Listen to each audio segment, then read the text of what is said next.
Good evening to all. एक बार फिर से आपका स्वागत है सीटेट के इस चैनल में। आज हम हिस्ट्री का एक चैप्टर करने जा रहे हैं जो कि 6 क्लास की एनसीईआरटी का चैप्टर है, जिसका नाम है भोजन संग्रह से उत्पादन तक।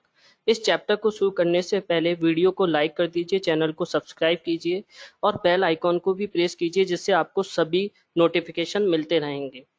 इस चैप्टर में हमने केवल उन्हीं पॉइंट्स को उठाया है जो काफ़ी इंपॉर्टेंट है और पेपर में क्वेश्चन पूछे जाते हैं।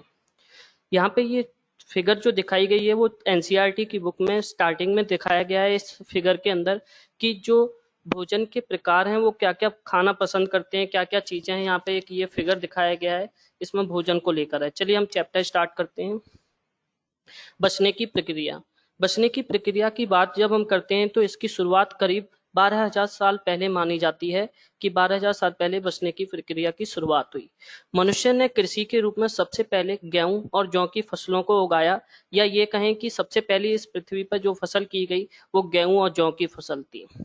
सबसे पहले पालतू जो जानवर बनाए गए थे उनमें कुत्ते का नाम आता है, और उसके बाद भेड़ बकरियों को पालतू बनाया गया।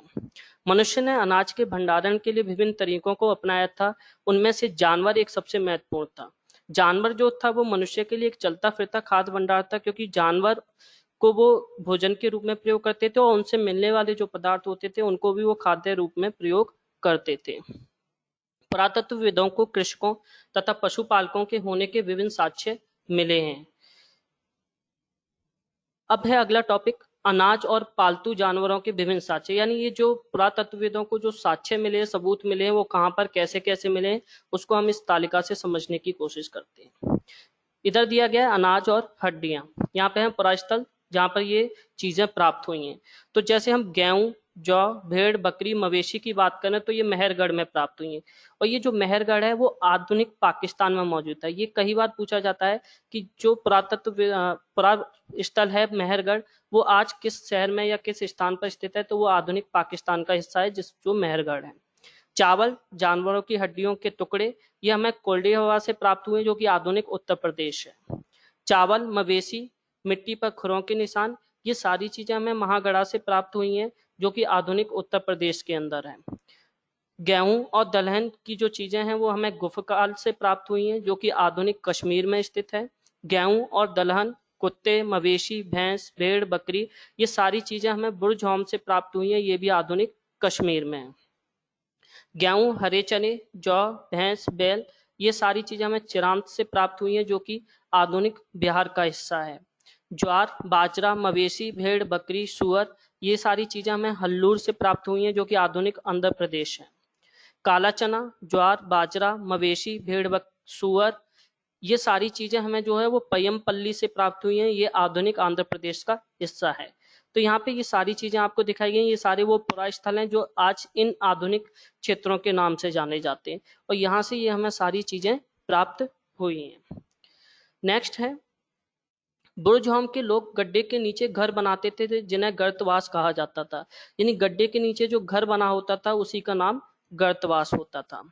कृषक और पशुपालक समूह में रहते हैं जिन्हें जनजाति कहते हैं। मेहरगढ़ ईरान जाने वाले सबसे महत्वपूर्ण रास्ते बुलंद दर्रे के पास एक हरा भरा समतल स्थान है। यानी ये पाकिस्तान की जो हम बात करते हैं वो एरिया है जो कि ईरान की तरफ जाता हुआ है, तो वहां पे ये मौजूद है।